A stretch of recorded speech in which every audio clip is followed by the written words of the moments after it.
Bienvenue sur DMG TV, les histoires mystiques. Tu es nouveau sur la page, n'oublie pas de t'abonner, de laisser un commentaire, de liker et de partager. Tu veux nous raconter une histoire? Il y a un numéro à l'écran là, c'est le plus 237 655 81 90 17. Envoie ton histoire et on va jouer ici sur YouTube à 12h00. On poste 10 histoires tous les jours, 10 histoires tous les jours sur YouTube. La page c'est DMG TV. Voilà. Donc, ce qu'on fait, c'est pour sensibiliser. N'oubliez jamais de liker, de commenter et de partager. Laissez un like, ça ne coûte rien. Avant même de commencer à écouter la vidéo, laissez d'abord un like parce que plusieurs personnes oublient souvent de liker, pas parce qu'ils ne veulent pas, parce qu'ils oublient. Donc, pour ne pas oublier, maintenant que je parle même là, likez simplement la vidéo. Ok? Voilà. On va écouter 10 histoires. Les directs, c'est le mercredi et vendredi sur TikTok à 20h00. La page TikTok, c'est DMG TV. Merci déjà à tout le monde. Merci à tous ceux qui participent toujours dans les commentaires, ceux qui sont toujours connectés à 12h pour écouter. Vraiment, ça donne la force. Voilà. On va commencer avec la première histoire. Surtout, laissez vos impressions en commentaire. Proposez-moi les titres dans les commentaires. Comme ça, ça va nous occuper aussi. Voilà. Première histoire. Bonjour à toute la communauté, bonjour DMG, bonjour tout le monde, soyez abondamment bénis. Je me décide à faire cette histoire suite à une histoire du serpent qui vomissait les mèches et après avoir également entendu que certaines vendeuses lavaient leurs mèches dans les menstrues, ou alors c'est un maquillage qui était vendu avec des règles de menstru pour la séduction. Je viens ici donner le secret à quelqu'un pour annuler sa date de mort. Donc on peut intituler « Comment annuler sa date de mort » ou « Comment annuler sa mort ». C'est une histoire d'une dame qui avait vécu avec des personnes malsaines, qui l'avaient en quelque sorte livrée. Et elle le pressentait dans son corps, dans son âme, dans son esprit. Elle pressentait que rien n'allait. Et elle ressentait même comme s'il y avait du sable qui descendait d'elle, qui sortait de son corps. Vous savez, quand vous avez enterré quelque chose, le sable qui sortait de son corps, et même par les rêves et les visions qu'elle faisait, ça n'allait pas. Et même elle sentait l'odeur de la mort. Elle n'avait plus de sentiments. Et en fait, elle se sentait vraiment partir. Mais puisqu'elle était croyante, qu'est-ce qui s'est passé? Elle a reçu la révélation, écoutez-moi très bien, de se séparer, de changer tout ce qui était mondain. Tout ce qui était mondain.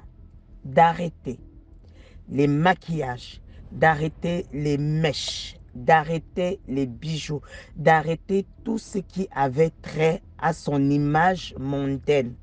Quand je parle de l'image mondaine, c'est-à-dire que lorsque vous prenez une chrétienne ou une croyante, comme vous êtes dans une communauté qui respecte toutes les religions, une chrétienne ou une croyante, il lui faut une certaine image, mais une image de dépouiller en fait. Ça s'appelle le dépouillement. Il faut changer tout simplement toute identification qui a trait avec le monde. Parce que c'est par là que lorsque on est vendu ou on est livré, la photo qu'on a de vous, l'image qu'on a de vous, c'est une image de quelqu'un qui a les mèches, qui a les talons, qui a les rouges à lèvres, qui respire ou qui pue la séduction en fait, selon le monde. Et c'est ce que cette personne avait fait. Elle a totalement tout changé. Arrêtez le Njansan, arrêtez les mèches, les perruques, les maquillages, les vernis. Parce que tout ça, si vous demandez à certaines personnes qui se connaissent, ce sont des portes par lesquelles le monde des ténèbres passe pour avoir accès. C'est pour ça, si vous regardez bien, certaines filles qui mettent les mèches, si vous regardez à un moment, elles se ressemblent toutes. Parce qu'elles sont déjà habitées par un esprit. Les esprits des eaux ou même des esprits de mort. Et si vous demandez à certaines filles, elles vont vous dire qu'elles ont souvent comme si il y a des choses qui marchent dans leur tête. C'est des serpents. Ce message, ce n'est pas pour faire une polémique. Hein. Il y a certainement quelqu'un, une fille qui est en train de souffrir. Rien ne va dans sa vie. C'est les disputes, c'est les querelles. Elle sent même que c'est comme si elle est en train de mourir. Mais elle ne comprend pas. Ma chérie, arrête la mondanité. Voilà comment tu peux annuler ta date de mort. Voilà comment tu peux déprogrammer ta date de mort. Et bien sûr, sans oublier l'essentiel, la repentance qui passe par la prière. C'est vrai, c'est difficile à dire, mais la parole de Dieu nous dit que l'amour du monde est en inimitié avec Dieu. Si tu es chrétien et que tu vis selon le monde, ce n'est pas des conseils, c'est une histoire que je suis en train de donner. Mais cette histoire peut aider quelqu'un. Si cette fille n'avait pas mis en pratique vraiment cet adage qui dit si tu jettes ton or, si tu te débarrasses de tout ce qui est un trésor pour toi et que tu fais de l'Éternel ton trésor, alors ton bien-être sera long. Tu dureras en fait sur la terre. Parce que lorsqu'ils ont amené ta photo, lorsqu'ils ont fait des incantations sur toi, lorsqu'ils t'ont vendu, ton âme est la représentation de ce que tu es physiquement. Alors pour déjouer cela, il faut que tu changes ton identité spirituelle et physiquement. Ça fait que lorsqu'ils viendront, ils ne trouveront plus la personne qu'ils cherchent. Et toi maintenant, tu feras de l'Éternel ton abri. Alléluia. L'Éternel sera ton bouclier, il sera ton abri. Et tu arrêtes les boîtes de nuit, les bars, toutes, et même ces compagnies que tu ressens que c'est des compagnies malsaines. Parce que souvent les filles ont du mal avec la solitude. Elles se disent, ah, c'est mes copines, c'est mes amis. Et elles vivent dans des relations, en fait, qui sont là pour les livrer. Beaucoup de filles meurent comme ça, livrées par des amis ou bien par des membres de la famille. Il suffit juste d'arrêter avec la mondanité.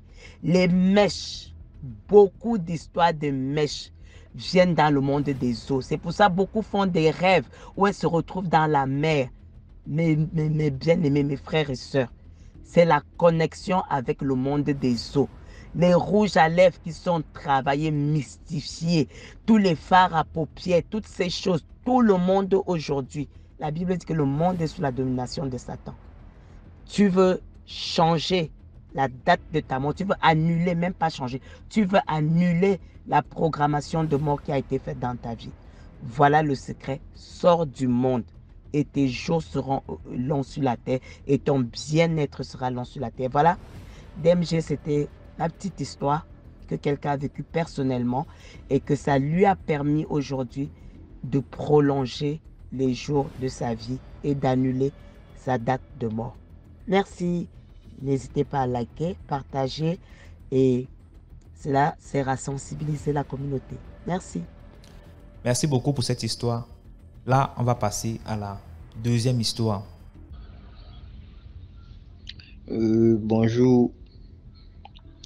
Mon histoire, c'est une petite histoire que j'ai vécue dans mon quartier quand j'étais petit. J'avais 14 ans. Ok. C'est au Burkina, dans la ville de Bobo. C'est la deuxième capitale de Burkina, la capitale économique de Burkina. Donc, quand j'étais petit, quand j'étais au quartier, devant notre porte, il y avait une maison aussi. Voilà, j'avais un ami. Un jour, je me suis levé le dimanche matin. Dans le quartier, on n'avait pas cours, il n'y avait pas l'école. Je me suis levé le dimanche matin. J'ai vu mon ami arrêté devant les portes. Donc, je me suis approché de lui. J'ai commencé à causer avec lui. On était en train de causer ensemble. Et puis, un coup, quand on était arrêté devant la porte, son père était à la maison. Je veux dire que le père de mon ami était chez lui à la maison. Quand il est sorti de chez lui à la maison, il m'a vu. Quand il m'a vu, il est rentré encore chez lui à la maison. Quand il est rentré maintenant et puis il est ressorti, il est venu, il m'a salué directement. Ok? Le père de mon ami là, il m'a salué. Car quand il m'a salué là, c'était un envoûtement. Quand il était rentré chez lui à la maison là, c'était un médicament qu'il avait mis dans sa main. Donc quand il a mis le médicament là dans sa main là, quand il est sorti, il m'a salué. Quand il m'a salué, il a enlevé mon âme. Il m'a salué pour enlever mon âme. Donc, quand il avait enlevé mon âme, il a un serpent chez lui à la maison. Il avait un python chez lui à la maison. Il enlève l'âme des gens pour donner à son python. Et puis le python a vomi de l'argent. Et puis il devient riche. Quand il enlève ton âme, ta vie s'écarte. Ta vie s'écarte, tu deviens fou et puis ta vie s'écarte. Quand il avait enlevé mon âme, après, ma vie a commencé à s'écarter. Je partais à l'école, je ne pars plus à l'école. Ma tête a commencé à se mélanger. J'ai commencé à devenir un peu fou. J'ai commencé à fumer. J'ai commencé à boire. J'ai commencé à me promener la nuit. Je ne dors plus à la maison. Ma vie a commencé à foutre. La vie a commencé à être gâtée. Lui, il était en train de devenir riche. Donc, comme c'est comme ça, un jour, ma grand-mère, j'ai une grand-mère, un jour, elle a dit que non, elle me voit là. Elle sait que non, moi, je ne suis pas normal. Mon esprit n'est pas dans mon corps. Ma grand-mère s'est levée, elle est partie chez les voyants. Parce qu'il y a des voyants ici, dans notre pays, il y a des voyants. Il y a des gens qui voient le passé, il y a des gens qui voient l'avenir. Il est parti chez les voyants. Les voyants là, lui ont dit que non, j'ai été envoûté, mon âme n'est pas dans mon corps. Les voyants là, lui ont dit que c'est un monsieur qui a enlevé mon âme pour faire rituel d'argent. Donc il faut qu'elle enlève des sacrifices pour que je redevienne normal. Il faut qu'elle enlève des sacrifices pour que mon âme revienne à mon corps et que je redevienne normal. Sinon, je vais devenir fou. Ma vie va s'écarter, je vais devenir fou. Et puis l'homme là va devenir riche. Donc ma grand-mère, elle est partie, elle a acheté les ingrédients, on lui a montré des rituels, des sacrifices. Elle a enlevé les sacrifices, elle a fait des rituels. Après quelques mois, je suis redevenu normal. Et quand je suis redevenu normal, ma grand-mère lui a maudit. L'homme qui voulait gâter ma vie, l'homme qui a enlevé mon âme pour faire rituel l'argent, pour donner à son python, ma grand-mère lui a maudit. Donc aujourd'hui, tout son argent est fini. L'homme qui a enlevé mon âme là, aujourd'hui, tout son argent est fini. Sa vie est gâtée. Tous ses biens sont partis. Aujourd'hui, il n'a rien. Donc tout son argent est fini. Il est parti à la brousse, il s'est suicidé. Il est parti dans la brousse, la pire côte. Il est parti dans la brousse, il s'est suicidé. Toute sa vie est gâtée. Il est foutu. Aujourd'hui, moi, je vis bien en paix. Je suis à l'aise. Je fais un bon travail. Je gagne bien ma vie. Donc, le but de mon histoire, le but de cette histoire, c'est de conseiller aux gens de faire très attention à leur entourage. Parce qu'il y a des gens, ils ont des mauvais médicaments, ils ont des mauvais sorts. Ils peuvent te saluer pour gâter ta vie. Il y a des gens, ils peuvent mettre des mauvais médicaments. Ils mettent des médicaments dans les mains et puis tu salues. Quand ils te saluent là, ta vie s'écarte. Ils te saluent et puis ils enlèvent ton âme et puis ils font des rituels d'argent avec. Quand ils enlèvent ton âme, ils donnent ton âme à leur python. Ils ont des pythons chez eux à la maison. Quand ils donnent ton âme à leur python vomit de l'argent et puis ils ramassent, ils deviennent riches. Donc c'est tout pour cette petite histoire. Si vous avez aimé, n'hésitez pas à vous abonner à la chaîne, à activer la cloche de notification et à partager les liens. Voilà, merci pour l'histoire. Likez, commentez, partagez. Et c'est ça, on va passer à la troisième histoire. Voilà. Je salue tous les abonnés de DMJ. Je salue DMJ, je te dis bonsoir ou bonjour, ça dépend à l'heure que vous allez écouter cette histoire. Oui, moi je suis camerounaise. Je suis camerounaise. Ça, c'est mon histoire. Je parle que de mes histoires, moi. Ok? Et je vous demande de liker, de partager, parce que c'est très important pour que la famille doit s'agrandir. Voilà. Moi, la deuxième fois de constater que non, je voyais dans notre village, on a voyagé avec les parents. Nous sommes partis, notre village, c'est un petit village à côté de la Dibamba. Voilà. Là-bas au village, on a un groupe d'enfants, on joue là-bas, on a des amis, on joue de temps en temps. On joue, il y a les rivières, on passe là-bas à la rivière. On avait donc un papa là-bas, le seul blanc de notre village. Le seul blanc de notre village. Arrivé donc au village, il est devenu le plus grand chasseur du village. Alors que ce monsieur passait le temps à tuer les phacochères, les hippopotames, tout genre d'animaux, énormes. qui avait tellement des animaux. Et il avait le don de tuer beaucoup d'animaux. Il avait le don de tuer beaucoup d'animaux. Et si quand les gens du village partaient l'aider à porter l'animal, tu trouvais même le piège qu'a arrêté l'animal, tu ne comprends pas que ce monsieur a fait comment pour arrêter, pour tuer la biche, pour tuer l'antilope, pour tuer le buffle, les animaux rares. Mais lui, le coin de lui partait piégé, il attrapait ça là-bas. Les animaux rares que les autres ne voyaient jamais au village. Donc un jour, il avait 4 enfants, 3 filles et un seul garçon. Un jour, la première fille tombait malade. La première fille tombe malade, tellement malade, gravement malade. Tombe gravement malade. Les gens du village posent la question, ta fille souffre de quoi? Il dit que non, elle est malade. Elle est malade, c'est tout. Mais on essaie de traiter la fille, on traite la fille, la maman. Donc la femme de ce monsieur se plaint pas chez tout le monde. On essaie de soigner la fille. L'enfant ne se relève pas. L'enfant n'est pas en santé, ça ne va pas. Mais alors que ce monsieur avait fait un contrat avec les génies de la forêt. Avec les génies de la forêt. Avec les génies de la forêt. Ça, c'est notre voisin le plus proche. Et même étant toujours à côté du papa là, même quand il partageait les buffles que tu es, je disais toujours à ma maman que je ne mange pas ça, je ne mange pas ça. Parce que dans la nuit, je vois toujours que ce monsieur marche qu'avec les coups gens, donc les coups de personne. Les coups de personne. Mais quand il dit ça, ma maman a toujours ce mot qu'elle me disait que ferme ta bouche. Ce que tu vois, tout ce que tu vois, tu ne dois pas parler. Tout ce que tu vois, tu ne dois pas parler. Je vois des coucou gens. Je disais toujours à mon père que je n'aime pas ce blanc. Il n'est pas sérieux. Il n'est pas bien. Il fait les mauvaises choses. Moi, je n'aime pas, c'est un sorcier. Mon père dit que ferme la bouche, c'est mon ami. Je ne veux pas t'entendre dire les choses comme ça quand il est là.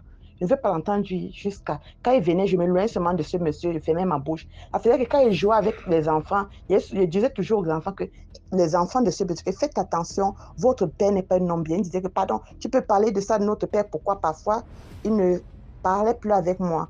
Il me faisait les enfants là me faisaient les ennemis. Après, on se réconciliait parce qu'on se retrouvait souvent à la rivière en train de se laver. On se réconciliait. Alors, la fille est tombée malade. Je dormais dans la nuit, dans le rêve. On me dit, c'est ce monsieur qui est en train de vendre, qui veut tuer son enfant. Mais, et on me dit que dis ça à ta maman. Ta maman va dire ça à sa mère, à la mère de la fille. Je me réveille, je dis ça à ma maman ne me croit pas, elle ne me croit pas. Je ne peux pas donc aller dire ça à la maman directement à la femme du monsieur. La femme du monsieur peut dire au monsieur, le monsieur vient me trahir chez papa, on me fouette. Alors que ce monsieur avait fait un contrat avec les génies, que vous êtes les génies de la forêt, vous allez me permettre d'arrêter les animaux. Même si c'est un petit fil que je fais comme piège, la biche va mettre son pied là, il va caler, je vais venir le tuer, moi je fais. Mais en retour, les génies de la forêt ont dit, toi en retour, tu vas nous donner aussi la viande. Il a cru que c'était, comme il tue une grosse viande, en retour, il va donner la viande. Et ils ont dit, tu vas nous donner la viande la plus préférée, la viande que tu préfères. Au début, il a fait le contrat comme ça, mais il n'a pas su ce que ça voulait dire. Le moment où fait accompli, les génies de la forêt disent que comme tu vois là, c'est tu vas devoir nous donner un de tes enfants. Le moment qui était donc arrivé, on lui demande que maintenant tu dois donner un enfant. Le monsieur a cru, on a dit, les génies ont dit, ton enfant le préféré de tes enfants. Ce monsieur avait 4 enfants, mais son préféré était le dernier, un garçon. Et ma maman avait tout le temps à taquiner que non, c'est ce petit métis qui serait mon mari. Il va être mon mari parce qu'on avait le même âge. Il avait 14 ans, non, il avait 12 ans, j'avais 12 ans. Non, j'avais 11 ans en ce moment. Il avait 12 ans, j'avais 11 ans. Maman taquinait tout le monde, non, c'est mon mari. Maintenant, le monsieur a dit, prenez ma fille. Mais prenez ma fille, c'est elle que je préfère. Là que les génies connaissent, lisent le cœur. Ils ont lu le cœur du monsieur que non, c'est par contre son garçon qui l'aime. Ils l'ont d'abord feinté, donc l'ont d'abord trompé en rendant la fille malade. Dès qu'on amène soigner la fille, sa maman part un peu de partout soigner la fille, les génies ont fait que partout où on amène chez les marabouts, personne ne voit. Mais moi, je ne faisais que dire, donc je faisais comme un plus grand marabout, je faisais que dire que c'est le papa qui veut tuer sa fille, c'est le papa. Mais en ce moment où nous sommes là, un matin, je me réveille et dis à ma mère que maman, cette nuit, on m'a montré que le papa là, ce n'est pas sa fille qu'il va donner, c'est son fils. Mais il ne le sait pas lui-même, maman. On n'a même pas, la soirée n'est pas finie. Directement, on voit la fille qui s'est relevée, qui est en santé. Et c'est par contre le garçon qui est tombé gravement malade. Il est en train de vomir, il est en train de faire le sel sur lui. Il ne parvient plus à se déplacer, il est couché chez eux. Merde. Je dis à la fille dit, non, c'est plutôt mon frère qui est malade, moi, il n'a pas puisé de l'eau. Moi, je dis, mais toi, tu étais gravement malade, non? Comment c'est lui maintenant, alors que c'est lui? Maman, il n'a même pas fait, la journée n'est pas finie. Il est mort, les génies l'ont pris, il est mort. Le papa était traumatisé. Il a enlevé son caleçon, l'a mis sur la tête. Il a commencé à pleurer sur toute la route, tous les rails. Il a commencé à pleurer. Il est devenu presque fou, il a perdu la tête, ceci, cela. On a fait le deuil une semaine, parce que quand on est au village, il n'y a pas de morgue là-bas. On a mis les bananiers sur l'enfant, on a creusé la tombe. Ils ont prié, ils ont enterré l'enfant. On a enterré ce garçon. Un mois est passé. Dans mes rêves, il ne venait pas. Un mois est passé. Mais je vous ai dit que dans notre village, on a les rivières d'où on part se laver. Il y a souvent le tour des grandes personnes de se laver après les enfants. Maintenant, les enfants, nous, à notre tour, on part se laver. Le temps, nous sommes en train de nous laver à la rivière. On est en train de se laver. Mais dans l'embrouille des enfants, quand on se lave à la rivière, on se retrouve en train de se laver avec ce petit garçon qui était mort. On passe le temps un jour. Mes enfants, venez, il y a le diable en route, dispersez-vous. Donc on se retrouve que c'est lui qui est en train de jouer avec nous, c'est lui le diable. Et coup, il veut nous arrêter. Nous, on est de l'autre côté de la rivière, lui, il est au milieu. L'autre personne qui nous appelle, on joue à la rivière ensemble. Maintenant, on finit de jouer. Donc quand on est en train de jouer avec lui, il balaye notre mémoire qu'on ne doit plus se rappeler qu'il était mort. Dès que c'est comme ça, dès qu'on finit de se laver, une fois bien en train de rentrer. Pour rentrer, vous devez monter la colline, vous traversez les rails avant d'arriver à la maison. Mais c'est là directement mes idées viennent. Mes yeux s'ouvrent, mes 4 yeux s'ouvrent. Je dis à mes amis, mais on s'est lavé maintenant avec le petit garçon qui était mort. Je vais donner son nom, je vais appeler Gabi. Mais on s'est lavé avec Gabi. Je vais donner n'importe quel nom, ce n'est pas vraiment son nom. Je vais donner, parce que si je dis vraiment son nom, les gens peuvent le reconnaître. On a dit Gabi. J'ai dit que mais Gabi n'est pas avec nous. Mais Gabi est reparti. Mais Gabi se lavait, alors que Gabi était mort. On commence à courir en criant. Mais comme les autres sentaient le courir en criant, je me retourne, je regarde vers l'eau et je vois comment il me fait la main comme ça que bye, il entre dans la forêt et part. Je suis venue à la maison, dire à ma maman, est-ce que c'est que quand on part à la rivière, on se lave avec Gabi? Elle me dit quoi? Vous dites quoi? Je dis que oui, on se lave avec lui, il vient se laver avec ma massa. Ça a commencé au village. Dès que j'ai dit comme ça là, oh, lui-même il a été au courant. Comme on l'avait trompé, il a été au courant. Dès qu'il a appris comme ça que non, je vois son fils directement, un esprit qu'on a déjà dévoilé, qu'on le voit par-ci par-là, il a commencé à apparaître à son père au champ. Quand son père au champ, il demande à son père que qu'est-ce que j'ai fait? Qu'est-ce que j'ai fait en pleurs? Qu'est-ce que j'ai fait en pleurs? L'esprit de ce petit garçon a été tourmenté comme ça, tourmenté. Un soir, on nous envoie puiser de l'eau. Quand on rentre, ma grande soeur s'avance devant. Moi, j'ai le seau sur la tête et le bidon en main. Il est derrière moi, il me suit. Je lui fais la main comme ça que non, repars. Je ne peux pas t'aider. Je ne peux pas te faire passer de l'autre côté. Regarde seulement. Donc, pars d'où tu es derrière là, donc tu dois avoir une autre famille. La famille, s'il ne t'aime plus, ton papa ne t'aimait pas, sinon il ne devait pas te laisser. Il a coulé les larmes. Comme je l'avais dit, ça c'est la dernière fois que je l'avais encore, la dernière fois dont je ne l'avais plus jamais vu. Je ne l'avais plus jamais vu. Donc, je suis restée comme ça jusqu'à aujourd'hui. Je n'ai plus jamais vu mon ami d'enfance. Je ne sais vraiment pas. Son papa avait perdu la tête et il est resté comme ça. Il bavardait seul, il était devenu fou. Il n'a plus jamais arrêté même une souris. Il n'a plus jamais arrêté même une souris parce que les génies ont su que non, j'avais vu Et j'ai dit que non, que l'enfant a été vendu par les génies. Donc, j'ai trahi le secret de la forêt. Donc, les génies ne l'ont plus jamais donné les animaux. Donc, ils n'ont plus signé le contrat avec lui de la forêt. Ok, c'est mon histoire. Merci beaucoup pour l'histoire. Là, on va passer à la quatrième histoire. Merci beaucoup. Quatrième histoire. Salut DMG TV, j'espère que vous allez bien et que la communauté se porte également bien. Moi, par la grâce de Dieu, je vais très bien, merci. Donc, je suis revenue avec une petite histoire qui me concerne et qui concerne donc mon enfance. Et cette histoire également, c'est pour vraiment fortifier et encourager les parents qui prêtent attention aux enfants. Bref, l'histoire c'est quoi? Lorsque j'étais enfant, j'avais entre 9 et 10 ans. J'étais à l'école primaire et j'avais vraiment de... Même maintenant, j'ai toujours les longs cheveux et beaucoup de cheveux. Et c'est ma maman qui avait toujours l'habitude de me coiffer. Et lorsqu'elle ne me coiffait pas, elle m'attachait des pompons. Des pompons. Et arrivé à l'école, mes camarades aimaient toujours toucher mes cheveux. Ils me disaient vraiment, tu as des très beaux cheveux, tes cheveux sont toujours touffus et tout. Donc, c'est comme ça que j'avais une camarade spéciale. Une camarade, elle n'avait pas de cheveux, elle était toujours rasée, quoi. C'est donc comme ça qu'une fois, et on avait le même nom, on était homonymes. Une fois, elle était venue avec moi dans le bureau de ma maman.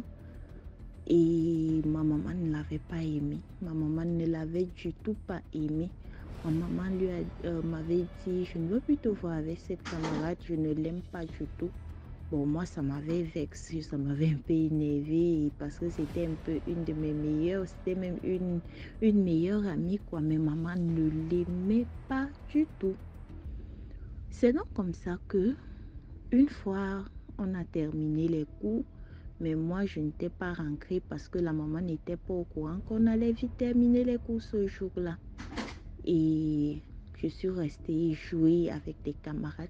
C'est comme ça qu'elle me propose que je te fais les tresses. J'ai dit que ok. Elle dit que je te fais les tresses. Après, tu iras m'accompagner chez moi. J'ai dit que ok. Elle dit que tu vas aller te présenter aussi à mon papa. Moi, je vis seulement avec mon papa. Et je veux que tu sois belle. J'ai dit que mais c'est ma maman qui a toujours l'habitude de me coiffer. De toutes les façons, elle sera contente que quelqu'un m'a coiffée. C'est comme ça que je suis restée à l'école. Elle m'avait cressée. Quelques temps après, on a pris la route pour partir dans sa maison, quoi. Nous sommes donc arrivés chez elle. Et je remarquais qu'elle était dans dans une très grande maison. La maison était vraiment grande, le portail était très haut. Nous sommes entrés. Je lui dis, vous n'avez pas de gardien? Elle me dit non. Il dit que ton papa, il est comment? Il dit, mon papa, il est un peu souffrant, mais il est toujours à l'intérieur. Mais je lui ai dit que nous serons là aujourd'hui. J'ai dit ok, d'accord. Nous sommes partis. On arrive, la maison, le portail était vraiment très éloigné, mais la maison se retrouvait en arrière. Mais bon, on marchait, j'étais vraiment éblouie par une très grande maison. Et vu la ville où on était, la ville là c'était une petite ville, quoi. Mais j'étais surprise qu'il y avait une si grande maison que moi je n'ai jamais vue de ma vie. Ce sont les maisons que je vois toujours à la télévision, quoi. Après donc, nous sommes entrés à l'intérieur et je remarque quoi, lorsque nous sommes entrés, la maison était noire, pas sombre, hein, noire à l'intérieur, comme si c'était la nuit totale. Et il n'y avait qu'une petite, dans des petites ampoules à faible lumière, très petites ampoules. Ah, et je reste devant la porte et me dit non, entre. J'entre, mais je ne ferme pas la porte derrière moi. Je laisse la porte entrouverte. Mais c'est à l'intérieur, quand je me retrouvais déjà à l'intérieur, j'ai un peu commencé à ressentir de la peur. j'avais de la chair de poule, mais bon, c'était une amie que j'aimais bien, on riait bien. C'est comme ça que j'écoute une voix en train de parler, mais une voix de vieil homme en train de parler et après la voix toussait. Mais j'appelle, elle me dit que tu veux boire quelque chose. Je dis non, je dis il n'y a pas la lumière. Nous, on était dehors là-bas, il faisait jour. Ici, c'est comme si nous sommes dans la nuit. Elle me dit que laisse, on va partir chez mon papa. C'est comme ça que je dis que ton papa est où? Elle me dit là-bas à l'étage. Je ne vois même pas l'étage parce qu'il faisait tellement noir. Mais moi, je suivais comment elle montait les étages, tous. Mais c'est comme si quelqu'un me disait que sors. J'avais tellement peur, je tremblais. Il faisait chaud, mais moi, je tremblais. C'est comme ça que je suis sortie. J'ai commencé à marcher vers le portail. Je marchais vite. Moi-même, je ne savais même pas pourquoi est-ce que je marchais. J'avais tellement peur. Je marchais vite. Après, quelques temps après, la fille est venue se placer au niveau de la porte, devant la porte de la maison. Elle m'appelle. Elle me dit, viens, je marche. Après, je me place au niveau du portail. Quand elle me retourne, la fille me regardait. Elle était fâchée. Elle me regardait. Elle avait froissé ses sourcils. On dirait que ses deux sourcils se croisaient. C'est comme ça que je suis sortie et je suis partie. Je ne sais même pas comment est-ce que j'ai pu marcher. Je suis allée trouver que ma mère me cherchait déjà. Nous sommes quittés de l'école. Il était peut-être aux 11 heures. Mais je suis arrivée à la maison vers 18h30. Ma mère était déjà fâchée. Elle pleurait, elle me cherchait parce que c'était aussi une période un peu risquée où on volait des enfants. Tout le monde me cherchait. C'est comme ça qu'elle me dit, tu étais où? Je ne voulais pas lui dire que j'étais chez la camarade bizarre qu'elle n'aimait pas. C'est comme ça que je lui manque seulement que je suis allée me crisser avec les amis et on jouait et tout. Le lendemain, j'arrive à l'école. La fille n'était plus jamais revenue à l'école. Jusqu'à aujourd'hui, la fille n'était plus jamais revenue à l'école. Mais bizarrement, je voulais donc repartir chez elle. Je suis retournée vers le chemin où la fille m'avait amenée. Je ne me suis pas retrouvée. Je n'ai plus jamais revu la maison là. Je n'ai jamais compris cette histoire-là jusqu'à aujourd'hui. Donc, je veux vraiment dire aux enfants que écoutez vraiment les parents. Et quand la maman, le parent n'aime pas quelqu'un, franchement, il faut vraiment réfléchir. Et il faut faire beaucoup attention avec des personnes avec qui nous marchons. Je ne sais pas où je suis partie, je ne sais pas où j'étais entrée. Ma maman est morte déjà, mais je ne lui avais jamais raconté cette histoire-ci. Je ne lui avais jamais raconté que je suis partie jusqu'à aller dans la maison de la fille et ça s'est passé comme ça. Donc, il y a des enfants là qui sont souvent têtus après des cours ou bien une journée fériée comme ça. Ils ne disent pas aux parents, ils se retrouvent dans des coins bizarres. Franchement, faites beaucoup attention. Merci DMG, likez et partagez. J'espère que vous allez aimer mon histoire. Soutenez également la page. Merci à tous les abonnés qui vont suivre. Et vraiment aux enfants, écoutez les parents, écoutez les aînés.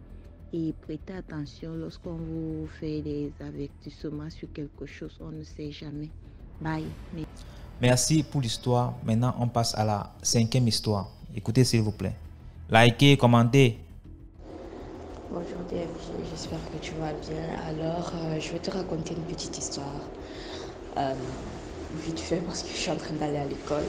Donc, alors, on m'envoie une vidéo, une courte vidéo pour sensibiliser en fait. Ça, c'était une vidéo vraiment réelle, une vidéo qui s'est passée, je ne sais pas dans quel pays en Afrique, mais je crois que c'était au Nigeria, mais c'était vraiment réel en fait. En fait, la vidéo n'a pas fait buzz sur la toile et tout, on l'a pas partagé parce qu'il y a des images un peu choquantes et tout. Donc du coup, je vais te raconter en bref ce qui s'est passé en fait. On va appeler la fille Rosaline. Donc il y avait Rosaline qui vivait avec son mec en fait. Elle vivait avec son mec et elle avait une meilleure amie. Donc, le mec, à son époque-là, le mec n'avait pas l'argent. Genre, c'était un truc de 2022. Ouais, c'était un truc de 2022. Donc, le mec n'avait pas l'argent et tout. Mais il se battait quand même, il faisait des petits boulots. C'était un jeune garçon, hein, on peut dire 19 ans. Mais il se battait, il vivait avec sa copine et tout. Mais un jour à l'autre, il a commencé à avoir de l'argent, en fait. Il a commencé à fréquenter des amis, il a commencé à avoir de l'argent. L'argent. Après, dans sa copine ne l'a jamais posé de questions, mais d'où sort tout cet argent? Comment tu fais pour l'avoir et tout? Je sais que ton boulot ne peut pas quand même te donner tout cet argent que tu reviens avec à la maison et tout. Il a dit non, t'inquiète pas, je suis avec mes amis, ils m'aident et tout. Vraiment, elle s'est pas posé de questions. Bon, comme c'est une fille aussi à gros cœur, elle voulait de l'argent et tout. Après, elle invite sa meilleure amie à une petite soirée. Ils s'amusent et tout. Elle s'amuse et tout, pardon. Elle s'amuse et tout avec son mec, ses amis et tout. Après, sa copine dit, sa meilleure amie, elle dit à Rosaline que, mais madame, c'est quoi ça, tout cet argent-là? Ton mec, il a trouvé tout cet argent où? Regarde le téléphone que tu utilises maintenant, les iPhones du dernier clip, quoi. Regarde ce que tout ça, tu utilises. Ton gars a trouvé de l'argent ou du jour au lendemain, comme ça, il devient riche et tout. Elle a dit maintenant, il travaille et tout. Sa meilleure amie a dit, mais ma chérie, fais très attention, hein. C'est pas parce qu'il a commencé à avoir de l'argent là que tu vas te laisser emporter par son argent et tout. Demande-lui où il trouve tout cet argent. Elle a commencé à dire maintenant, t'inquiète, il travaille, ce sont ses amis qui l'aident et tout. Sa meilleure amie lui dit, ah ok, ça va, je te laisse avec ça, mais sinon c'est un peu très suspect. Elle dit, non, mais t'inquiète pas, si tu vas venir me faire la leçon de morale, tu n'as qu'à partir et tout. Après, elle a dit, ah non, je veux pas que tu te fâches, hein. Non, t'inquiète, c'est bon, c'est bon. Après, un jour, euh, comme le gars, il était dans la secte. Maintenant, c'était à son tour de faire un sacrifice, en fait. C'était à son tour de faire un sacrifice et il devait donner la personne à qui il tient beaucoup. Lui, il a dit qu'il va donner sa petite amie. Donc, dans une maison, une belle maison, il a organisé une fête la nuit et il a dit à à sa petite amie en fait de venir dans tel endroit, il lui a donné l'adresse et tout. Elle lui a dit, est-ce que je peux venir avec ma meilleure amie, s'il te plaît? Il a dit, non, t'inquiète, pas de souci, tu peux venir avec elle et tout. Après, elles sont venues et tout, et c'est en train de faire la fête, mais ils sont pas entrés dans la chambre, ils n'ont rien suspecté. C'était une grande maison, hein, une grande maison, ils sont en train de faire la fête, boire des champagnes et tout. Après, le mec lui dit, j'ai une surprise pour toi, est-ce que tu peux aller dans la chambre? Elle dit, ah bon? Elle dit, ok, pas de souci, est-ce que ma meilleure amie peut m'accompagner? Il dit, oh non, vas-y, pas de souci, tu peux y aller avec elle. Sa meilleure amie a dit, non, moi je veux pas y aller. J'ai un pressentiment, moi je veux pas y aller. Le mec de Rosalie lui dit, non, t'inquiète, il n'y a rien. Faut y aller, vous allez voir la surprise ensemble. La meilleure amie a dit, non, je ne veux pas y aller. Rosalie a dit, ok, pas de souci, t'inquiète, moi je vais y aller. Je sais pas pourquoi tu es comme ça, je sais pas pourquoi tu te comportes ainsi, mais moi je vais y aller.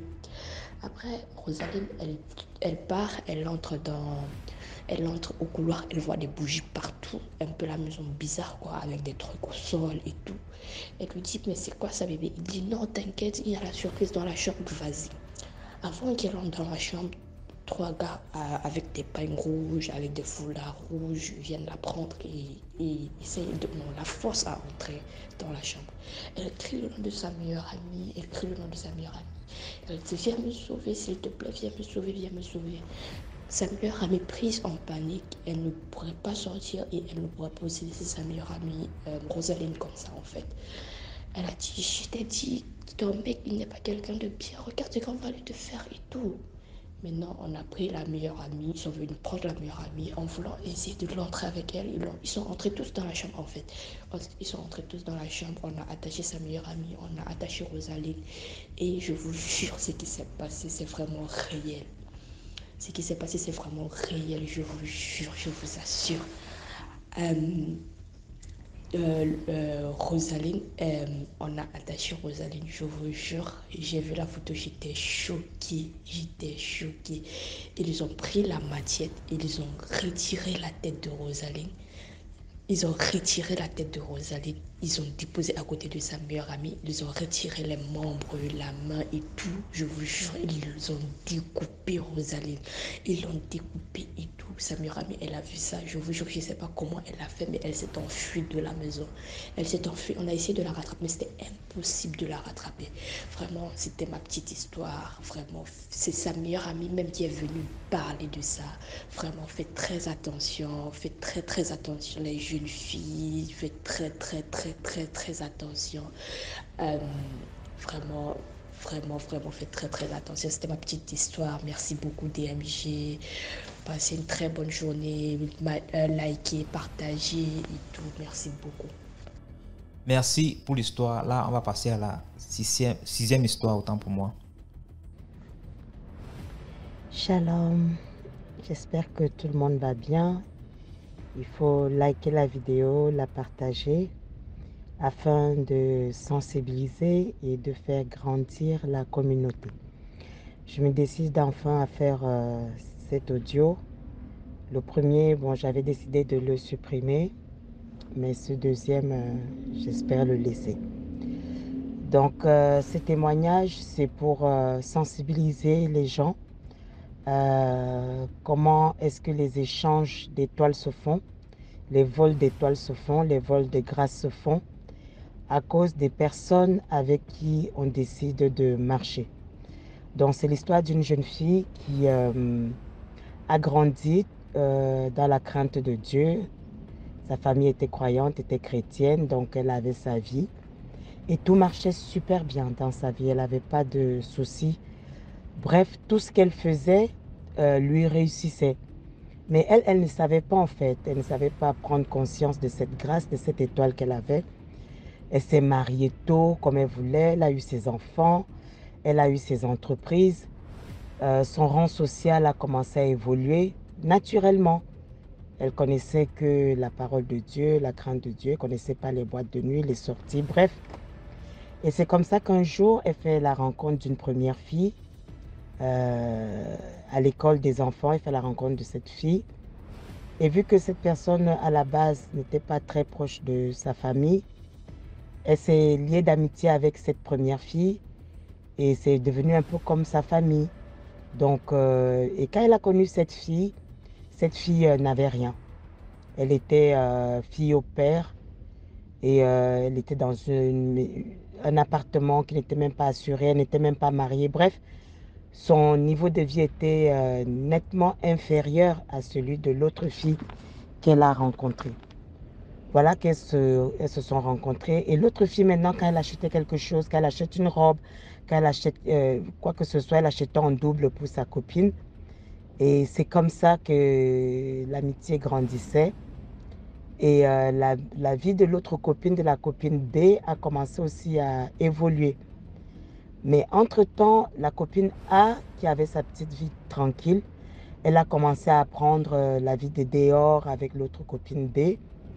Et la copine A, elle allait à l'église quand même. C'est-à-dire qu'après leur sortie et tout ce que la copine B faisait découvrir, elles allaient à l'église. Et la copine B avait des relations à gauche, à droite, vraiment une vie totalement dissolue.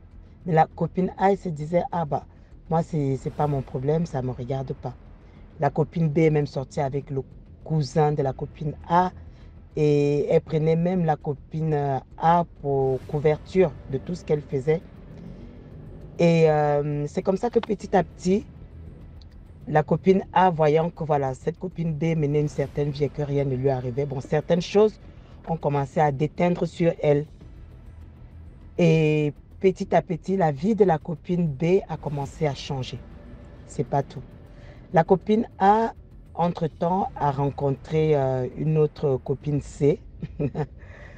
La copine C, elle, par contre, elle avait un standing de vie plus élevé, bref, en apparence par rapport à la copine A, et beaucoup plus que la copine B. Mais chose qui était bizarre, la copine C, elle semblait très froide. Elle semblait une fille très froide. Et la copine A ne cessait de lui dire, mais pourquoi tu es froide? Il faut t'ouvrir, il faut être gentil, les gens ne sont pas méchants. Mais chose qui était bizarre, c'était que lorsque la copine C arrivait quelque part, il fallait qu'elle se trouve un mec, qu'elle sorte avec ce mec. Quel qu'il soit, elle sortait avec tout le monde. Et petit à petit, les regards qu'il y avait sur la copine A, tout le monde a commencé à tourner ses regards vers la copine C. Donc la copine C a commencé à devenir la vedette dans le trio. Hein. Le trio était maintenant formé. Mais ça ne dérangeait pas la copine A parce qu'elle étant une fille qui a des valeurs chrétiennes, donc elle ne connaissait pas la jalousie. Et la copine A et la copine C avaient les mêmes activités. Mais sauf que la copine A, elle donnait vraiment ses vrais chiffres. Et la copine C, elle inventait. Et la copine C, elle était en relation avec quelqu'un et plusieurs autres mecs en fait. Et c'est comme ça que cette copine C a commencé à sortir même avec l'amant de la copine B. Et par contre, la vie de la copine A vraiment commencé à dégringoler. Des choses qu'elle n'avait pas commencé à lui arriver. Mais pendant ce temps, elle continuait la vie de dehors, les sorties et tout. Elle délaissait même sa famille. Bref, elle commençait à vivre une vie qui n'était pas la sienne. Même sa mère, elle délaissait sa mère. Elle a commencé à avoir vraiment des problèmes, un comportement qu'elle n'avait jamais eu. Et c'est comme ça que un jour, la copine A commencé à recevoir des coups de fil. Un amant à la copine B l'appelle d'abord la copine A et lui dit « Méfie-toi de ta copine C ». La copine A dit bah, « Je ne comprends pas comment ça je vais me méfier d'elle ». Il dit « Méfie-toi. Toi, tu n'as pas plusieurs yeux. Heureusement, tu es une fille gentille, mais je te dis, moi, j'ai plusieurs yeux. » Et pourtant, ils sortaient ensemble. Donc, ils sortaient avec la copine B et la copine C. Mais il vient avertir sur la copine C. La maman de jeune homme appelle également la copine A. Elle lui dit « Ma fille, je te connais depuis longtemps et tu es une fille tranquille. Mais depuis que tu nous as ramené cette copine C, vraiment ça ne va pas. Et méfie-toi d'elle. » Et la copine A reçoit encore des coups de fil du Canada, d'autres endroits pour lui dire « Mais on est en train de prier pour toi et le Seigneur nous montre que tu es dans un groupe vraiment qui n'est pas bon.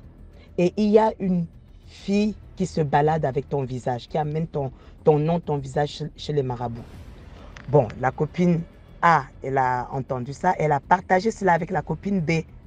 Mais entre-temps, la copine B avait sa grand-mère marabout et elle lui racontait les rites, les trucs traditionnels qu'il faisait. Bon, bref, elle n'a pas considéré.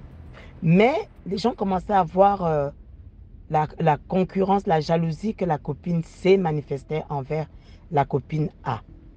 Mais la vie de la copine A vraiment a commencé à devenir un calvaire. Et la vie de la copine B et C commençait à aller de mieux en mieux. La copine A même a eu à perdre ses entreprises. Bref, je ne vais pas raconter la fin maintenant. Qu'est-ce qui s'est passé un jour?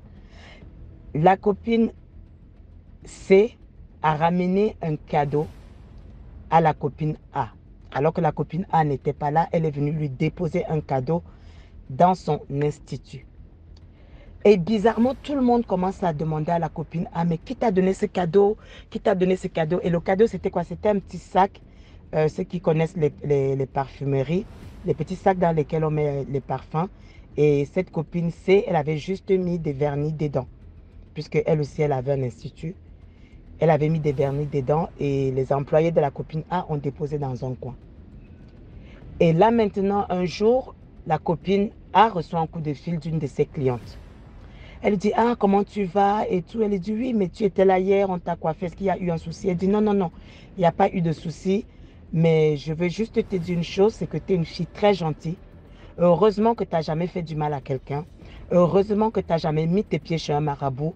Sinon, tu ne serais pas en vie. » Et pendant ce temps, la copine A était en brunch, était en train de parler avec la copine B. Et maintenant, la copine A met le haut-parleur et la copine B entend. Elle lui dit, écoute, écoute, écoute. Ce que je t'ai toujours dit, c'est qu'on m'avertit sur la copine C. Écoute ce qu'on me raconte. La cliente reprend. il y a quelqu'un qui t'a donné un cadeau, va rendre ce cadeau à la personne. Je peux te dire d'où il vient, je peux te dire le nom de la personne. Et pour savoir même si je mens, quand tu vas aller rendre le cadeau, la personne, si c'est que je mens, elle va te dire pourquoi tu me rends le cadeau. Si c'est que je ne mens pas, elle ne va rien dire et elle saura que tu es au courant. C'est comme ça que la copine A court et va rendre le cadeau. Et la copine C n'a rien dit. Bizarrement, heureusement dans la nuit, la copine A, elle dort. Elle voit comment on est en train de l'amener quelque part. Elle voit comment on est en train de l'amener quelque part. Et on lui dit maintenant, là on l'amène, on l'habille en rouge et noir. Et les gens, tout le monde est habillé en rouge et noir. Et on veut l'introduire dans une salle qui est rouge et noir. Et on lui dit, donne-nous le code. Elle dit, comment ça le code? On lui dit, le code, c'est le sac qu'on t'a donné dans la réalité. Elle dit, mais comment ça le sac? On lui dit, le sac un tel, dont la copine, le sac que la copine C t'a donné, donne-nous ce sac, c'est ça le code. Et Dieu merci, par la grâce de Dieu, que la copine A avait pris en compte les avertissements que tout le monde lui avait donnés. Elle avait rendu le sac. Et c'est comme ça que dans le rêve, elle dit, je n'ai plus le sac à aller récupérer chez la personne. Et c'est comme ça qu'elle se lève. En ayant répondu, je n'ai plus le sac, j'ai rendu à la personne à aller récupérer chez la copine C. Elle se lève. DMG. La copine C, bon, avant cela déjà, il s'est passé quelque temps. La mère de leur amant à la copine B et à la copine C est décédée de manière mystique. Ça, c'est une première chose. Elles ont fait un voyage et dans la nuit, la copine A ne savait pas pourquoi quelque chose la poussait à dormir absolument avec la copine C. Et la copine B la défendait. Mais finalement, la copine A finit par dormir avec la copine C. Et dans la nuit, on entend seulement les cris et la copine C qui se lève comme si elle attachait, comment je peux dire, un paquet. Et c'est comme ça qu'elle a attrapé les bras de la copine A, elle a mis au dos. Et la copine A qui dit, non, c'est moi, qu'est-ce qui se passe? Copine C, mais lâche-moi, qu'est-ce qui se passe? Qu'est-ce qui se passe? Et c'est comme ça que la copine C commence à dire, ah non, c'est que je faisais un rêve comme si quelqu'un voulait te faire du mal. Et la copine B qui regarde la copine C, que je t'ai dit de ne pas dormir avec elle. Et quelque temps aussi, un jour, son mari qui dit que très souvent la copine C, elle dort et les gens la frappent. On ne sait pas, elle dort, on la frappe et tout, et tout, et tout. Bref, c'est comme ça que quelque temps après, cette copine C perd sa mère. Non, elle perd d'abord son cousin. Elle perd son neveu. Elle a perdu au moins 4 personnes jusqu'à perdre sa mère. Et quand elle perd sa mère, on avertit d'abord que sa mère est malade. On lui dit, va voir ta mère. DMG, cette fille avait tout pour aller voir sa mère. Elle est montée, elle est descendue, elle a tourné à gauche, à droite. Ce n'est que quand on lui a dit que sa mère était morte qu'elle est allée voir sa mère. Mais avant que sa mère ne meure, elle n'est pas allée voir sa mère. DMG, la vie de cette fille, tout le monde sait la vie qu'elle mène, ce qu'elle fait, mais personne n'ose dire. Au contraire, c'est une fille qui peut sortir avec toi, soit avec ton cousin, soit avec ton père, ton voisin, ton chat, et vous êtes tous sur la table, vous savez ça et personne ne dit rien. Jusqu'à ce que la copine A décide enfin de retourner à la prière parce que les choses qu'elle commençait déjà à vivre, même spirituellement, les oppressions qu'elle vivait déjà, ce n'était plus possible. Elle dit non, moi j'ai mes origines, mes souches qui sont chrétiennes, qui sont croyantes. C'est vrai, elle n'a pas trempé dans quelque chose de bizarre, mais chose qui était bizarre, cette copine C, c'est comme si elle cherchait absolument à l'initier dans quelque chose. Et c'était arrivé au point où elle entendait cette copine C lui parler. Et cette copine C devenait de plus en plus aussi proche avec la copine B parce qu'elles avaient à peu près les mêmes principes. Bref. Lorsque la copine C voit sa mort qui est en train d'arriver, où elle sent qu'il y a des esprits, ces enfants qui sont oppressés, des choses, elle commence à avoir des comportements, des réactions qui n'allaient pas. Elle s'enferme pendant 1 semaine. La puissance de la prière. Elle s'enferme pendant une semaine en jeûne et prière. Elle jeûne et prie, elle demande pardon au Seigneur. Elle demande de le purifier. Je vous dis, DMG, la puissance dans la prière. Les gens qui disent que, oh, nous, on a autre chose, si vous avez Dieu. Il n'y a rien au-dessus de Dieu, le Créateur. Surtout quand il sait que tu es son enfant. Oui, tu peux faire des erreurs à gauche, à droite. Mais cette fille, lorsqu'elle a commencé à prier, lorsqu'elle est sortie de ce jeûne et prière, et tout, elle a confessé à un serviteur de Dieu tout ce qui s'était passé. Il a prié pour elle. DMG, la maison a explosé. Tu sentais comme dans les films, là, les choses qui se passaient. Mais comme elle savait déjà, et l'autre fille savait déjà aussi qu'elle était démasquée, le jour où il y a eu tentative de réconciliation, la copine C, dès qu'elle a touché la copine A, elle a dit, je ne peux plus jamais marcher avec elle. Et comme il y avait déjà le lien qui était coupé avec tous ces liens mysticaux, bizarres, mondanité, DMG, c'est comme ça que toutes les relations mondaines que la copine A avait se sont séparées. Tout est parti en couille, en vrille. Mais je peux te dire, DMG, que si cette fille ne s'était pas attachée au Seigneur, n'était pas revenue au Seigneur, on parlerait d'elle au passé. C'est vrai, la copine a laissé des plumes, mais le Seigneur qui est le restaurateur, DMG, la puissance dans la confession. C'est pour ça que je veux encourager quelqu'un. Tu marches avec des gens, tu ne connais pas leur identité spirituelle, ou même tu connais leur identité spirituelle, mais tu te dis que, oh, toi, tu ne pratiques pas, tu ne pars pas chez les marabouts, chez les charlatans, tu fais passer. Il y a le lien. DMG, chez cette copine C, quand ils allaient manger, quand Dieu commençait déjà à ouvrir les yeux de la copine A, elle sentait que ce n'était pas de la nourriture saine qu'ils mangeaient. Elle disait, ce n'est pas de la nourriture saine. Et cette fille-là, quand on la voit dehors, elle est dans les plus grosses voitures. Mais si tu la regardes avec les yeux spirituels, Dieu avait commencé à ouvrir à la fille A les yeux spirituels. Elle commençait déjà à voir réellement qui elle est. Et la copine C avait senti qu'elle n'avait plus d'emprise. Donc, il y a des gens comme ça qui volent des étoiles, qui volent des grâces, qui volent les destinées. Vous savez, ah, c'est ma copine, c'est ma meilleure amie. Ton meilleur ami, c'est Jésus-Christ. Ton meilleur ami. Et les gens rentrent dans des alliances. Tu couvres les bêtises des copines. Tu vas rentrer dans ces alliances-là. Tu vas te retrouver à boire. Tu vas te retrouver à fumer. Tu vas te retrouver à forniquer. Tu vas te retrouver à mentir. Tu vas te retrouver à voler. Pourquoi? Parce que tu t'es mise dans une relation qui n'était pas la tienne. Et cette dame, au jour d'aujourd'hui, par la grâce de Dieu, elle mène sa petite vie. Le Seigneur la restaure, la relève. Mais quel bouleversement elle a connu. Si nulle était la grâce de Dieu, qu'elle avait toutes ces personnes quand même autour d'elle. C'est pour ça que tu es la sommation des personnes que tu fréquentes. Si tu fréquentes des gens qui pratiquent, sache que tu seras, c'est ce qu'on appelle, tu vas devenir un sorcier inconscient, ou alors, puisque toi tu es naïf, tu seras vendu naïvement. C'est comme ça que, petit à petit, le Seigneur a éloigné. Et je veux dire à quelqu'un la puissance du dépouillement. Quand tu as des vêtements, peut-être tu as un milieu que tu fréquentais, mais que tu t'es rendu compte que c'était un milieu malsain. Tu as des vêtements, tu avais un style vestimentaire, tu avais un milieu que tu fréquentais avec ces personnes.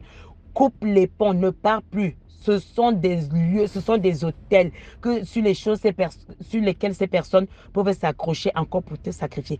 La copine A avait totalement changé de vie. Elle a brûlé, elle a jeté, elle s'est séparée de tout style, de tout lien qui pouvait les rapprocher de près ou de loin.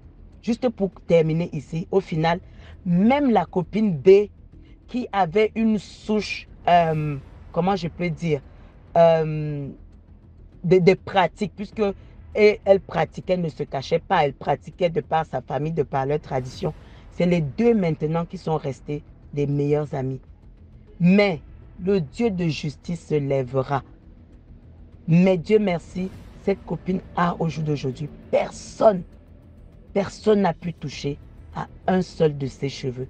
Donc je raconte son histoire et c'est juste pour que ça serve de leçon à quelqu'un. Regarde avec qui tu marches. Regarde les lieux que tu fréquentes. Si tu fréquentes ces personnes-là et que vous faites la même chose, bah, tant mieux, peut-être vous savez comment vous protéger. Mais si toi, tu dis, non, moi, je pars à l'église, mais ma copine, elle fréquente les marabouts, moi, je ne fréquente pas les marabouts. Elle va prospérer sur ton étoile. Elle va échanger ton étoile. Elle va se marier sur ton étoile. Elle va ouvrir des entreprises sur ton étoile. Elle va t'apporter les cadeaux. Tu vas dire, ah, c'est ma co. Non. Bien aimé, séparez-vous du monde. Et que le Dieu qui a protégé la copine A et qui la garde aujourd'hui. C'est pour ça que la parole de Dieu dit, enseigne à l'enfant quand il est jeune la voie qu'il doit suivre, afin que devenu grand, il ne s'en détourne pas. Et la parole de Dieu dit également, le malheur atteint souvent le juste, mais le Seigneur le délivre toujours. Tu cherches la délivrance. Tu ne comprends pas pourquoi tu as les couches de nuit. Tu ne comprends pas pourquoi tu es bloqué. Tu ne comprends pas pourquoi tes enfants, ça ne va pas. Il y a ci, il y a ça. Ta vie ne ressemble plus à ce que c'était. Regarde la sommation de ton entourage. Que Dieu vous bénisse et on se dit à bientôt pour d'autres histoires. Merci beaucoup pour l'histoire. Là, on passe à la 7e histoire. Bonsoir DMG. Bonsoir à tous ceux qui sont connectés. J'espère que tout le monde va bien. Chaque fois, je raconte toujours les histoires vécues ou bien des histoires dont j'ai été témoin. Mais cette fois-ci, je veux raconter ma propre histoire. Et ma propre histoire, elle date de très longtemps, depuis ma naissance. Et c'est ma mère qui me l'a raconté tellement de fois. Et elle concerne surtout l'origine des noms qu'on attribue souvent aux enfants. Et nous en Afrique, chaque fois qu'on attribue un nom à un enfant, il y a toujours des raisons pour lesquelles on attribue ces noms à ces enfants. Et nous aussi, en grandissant parfois, nous, on ne se dérange même pas pour savoir la raison pour laquelle les parents nous ont donné tel nom ou bien tel prénom. Parfois, les noms qu'on nous attribue racontent souvent notre histoire sans qu'on ne s'en rende compte. Et c'est ainsi que ma mère aussi, en choisissant le prénom qu'elle m'a donné, c'est parce que le prénom qu'elle m'a donné constitue réellement la véritable histoire de ma naissance. Bon, ma maman et mon papa vivaient à Kekem dans les années 75, année de ma naissance. Mon papa était un fonctionnaire à l'époque, on l'affectait un peu de partout. Et ma maman à cette époque était une simple ménagère. Donc elle suivait mon papa partout pour le tour du Cameroun.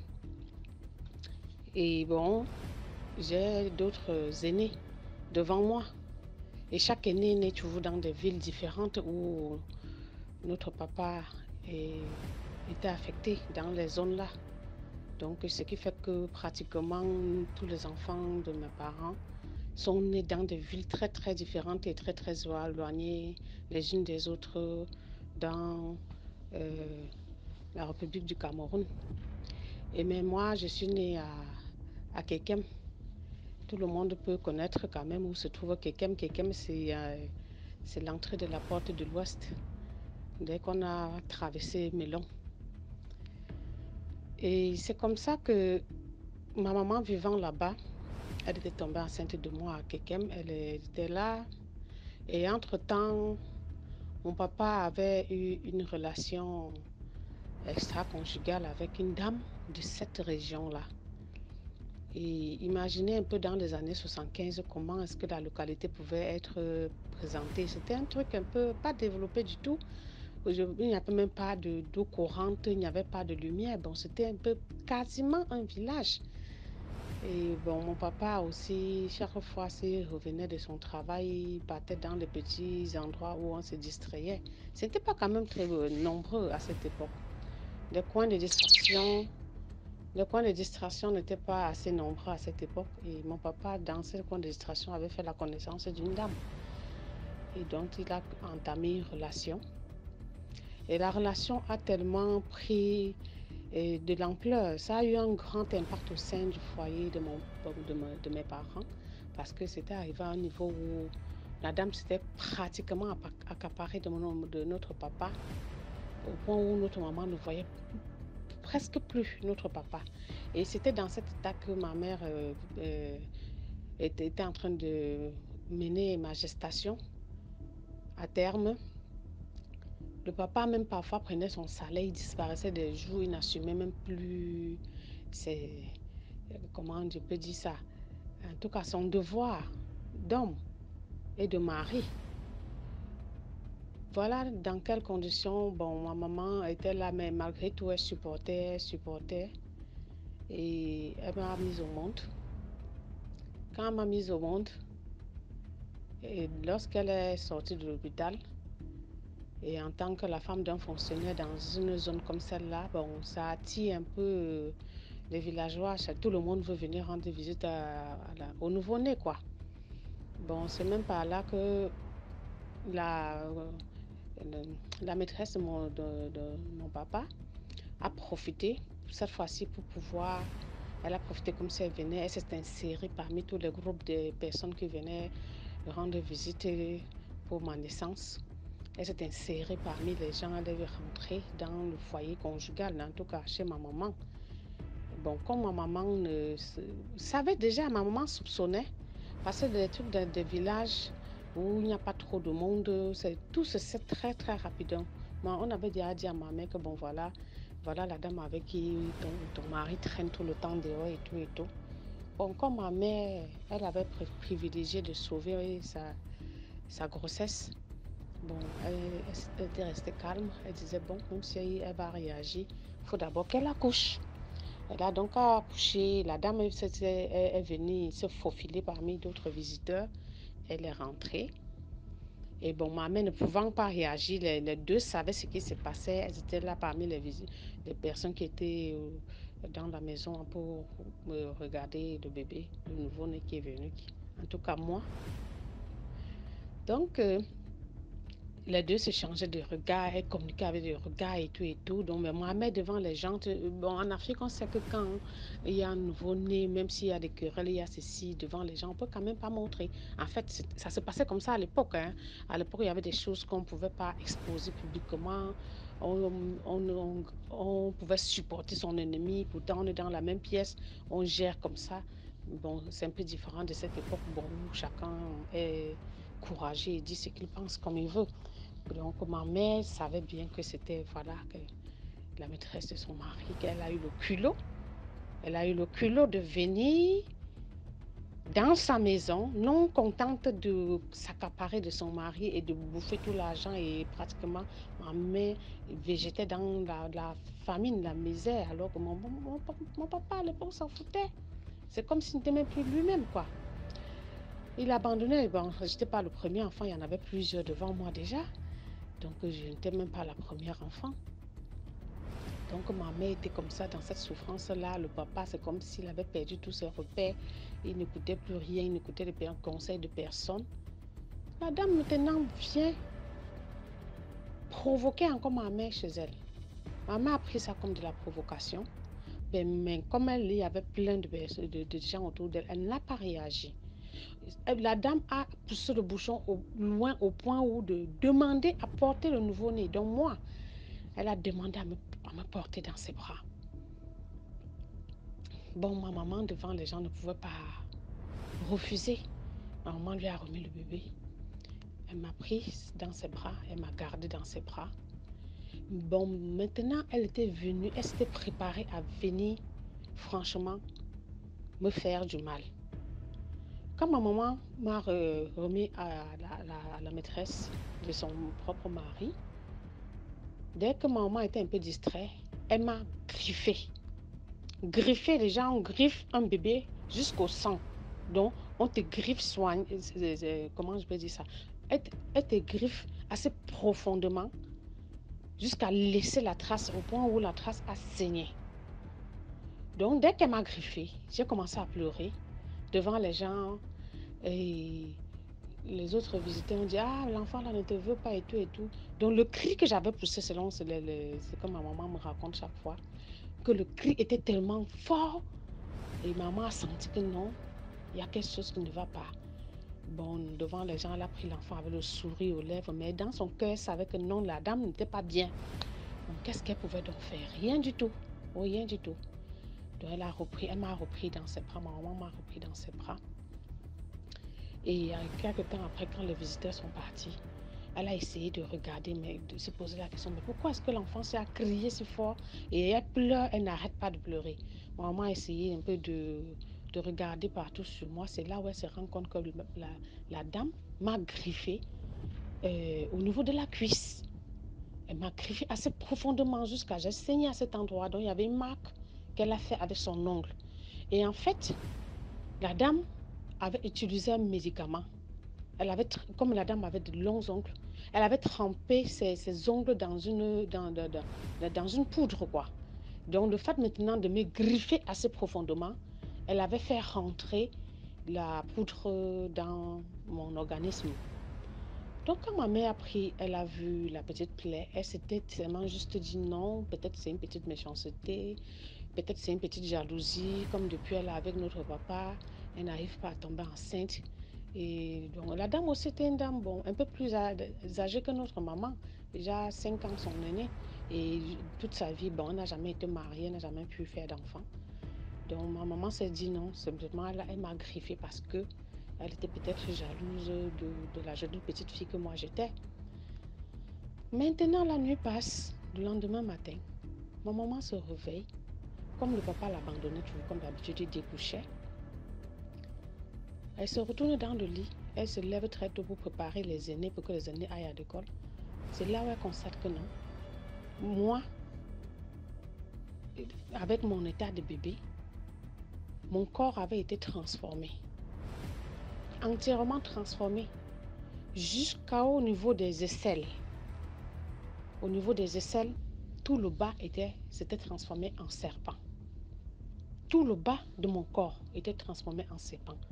À peine seulement 2 semaines après la naissance, le corps se transformait en serpent. C'est rien que les bras et la tête qui n'étaient pas encore touchés. Quand mon mère avait soulevé les habits, elle a vu que son enfant en dessous était déjà serpent. Elle a dit, mais tiens, qu'est-ce qui ne va pas? Elle a crié si fort que les voisins immédiats ont accouru. Lorsque les voisins sont arrivés, il y a une maman bien âgée. Dès qu'elle a observé mon état, elle a dit à maman, chut, plus un mot, plus un cri, plus une larme. Ferme ta bouche. Je sais ce qui est en train de se passer. Ne parle plus, ne réagis plus. Il ne faut même plus attirer l'attention des gens jusqu'à ce qu'on sache que voilà ce qui est en train d'arriver à ton enfant. Attrape ton cœur. Tu restes tranquille. Fais partie des autres enfants à l'école. Tu reviens. Moi, je vais te conduire quelque part pour qu'on arrête le processus de transformation auquel l'enfant a été soumis. La maman a obéi à la maman, à la vieille du village de Kekem là. Elle est restée tranquille, elle a arrêté de crier, elle a arrêté de pleurer parce que la vieille lui avait dit, n'essaye surtout pas de couler une larme, que si elle essaie de couler une larme, je risque partir. La maman a serré son cœur. Elle a suivi la dame. C'est la dame même qui m'avait prise dans mes bras selon le récit de ma mère. C'est la dame qui m'a pris dans ses bras. Elle m'avait emballé en telle enseigne que, bon, quand on est nouveau-né, bon, on connaît toujours qu'on emballe les pieds des nouveau-nés pour protéger le nouveau-né du froid. Donc, on m'avait tellement emballé que quand on passait devant les gens, on ne pouvait pas imaginer le drame qui était en train de se dérouler sous les yeux des gens. La dame maintenant a amené ma maman chez une autre maman aussi, celle-là encore plus vieille qui ne marchait pratiquement pas. Lorsqu'elle est arrivée chez la vieille, Dès qu'on on m'a présenté chez la vieille m'a pris dans ses bras. Elle a dit ok. Elle a dit qu'elle a fait la vision. Elle a vu ce qui s'est passé et elle a donc dit à ma maman que bon, il n'est pas encore tard pour arrêter le processus de transformation. Que si ma maman ne m'avait pas vite amenée, c'est que d'ici le soir, la journée là, c'est que j'aurais été transformée intégralement en serpent et moi-même j'aurais pris le chemin pour m'en aller. C'est ce que la vieille qui était dans la forêt là avait dit. Que non, voilà, le processus de transformation était dans le but de me faire partir. Donc, si ça avait été total et effectif, donc si ça avait agi entièrement sur moi, moi-même, je devais maintenant ramper et m'en aller dans la forêt. Mais bon, comme je suis encore mi-humain, mi-serpent, on a dit à ma mère qu'on peut encore renverser le processus. La vie alors a demandé à ma mère de rentrer, de me laisser. Mais que bon, il faut qu'elle aille de temps en temps veiller sur les aînés. Et elle revient aussi de temps en temps vers elle. Maman a passé 3 jours à faire des va-et-vient entre la maison de la vieille et son foyer conjugal.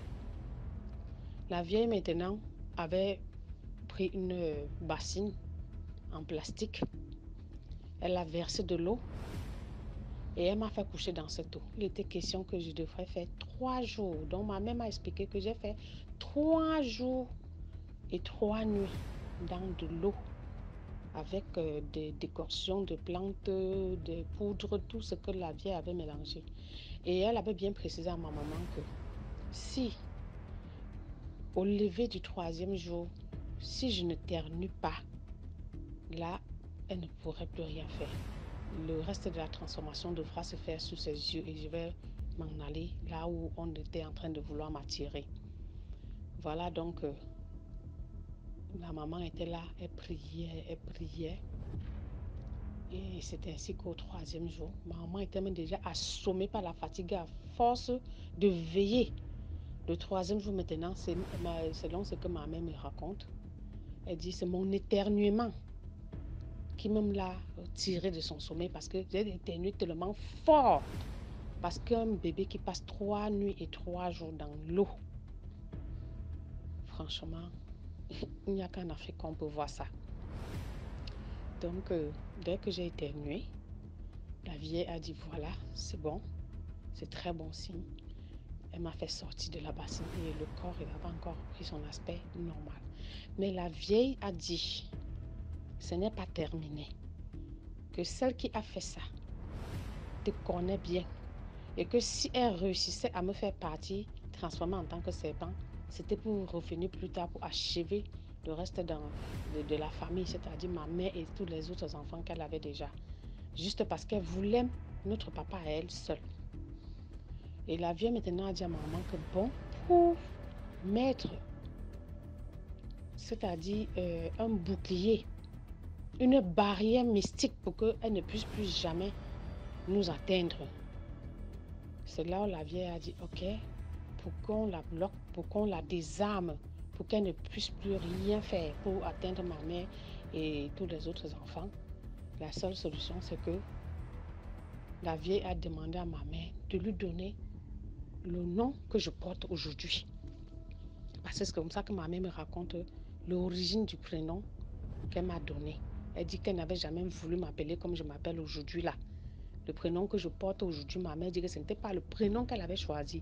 Que quand elle me portait dans son ventre pendant toute la gestation, elle avait déjà son prénom qu'elle voulait me donner au cas où j'étais fille. Parce qu'à l'époque, là, dans les années là, il n'y avait pas d'échographie. Donc, bon, on attendait seulement la surprise à la naissance. Ma mère avait toujours, selon ce qu'elle me raconte tout le temps, elle dit, elle avait toujours souhaité que si c'est un garçon, elle devait lui donner tel prénom. Si c'était une fille, elle devait lui donner tel autre prénom. Mais voilà que la force des choses à faire pour mettre un bouclier entre moi et la personne qui m'en voulait à mort, on lui a donné mon nom. En tout cas, on m'a attribué son prénom. Ma maman a associé son propre prénom et le second prénom que je porte, c'est le prénom de la dame en question. Et la vieille avait dit, si en donnant le fait de donner maintenant le prénom de celle qui voulait du mal à ma maman, à son propre enfant, ça allait être maintenant comme un bouclier anti-missile qui devrait entourer et protéger sa maison et toute sa famille.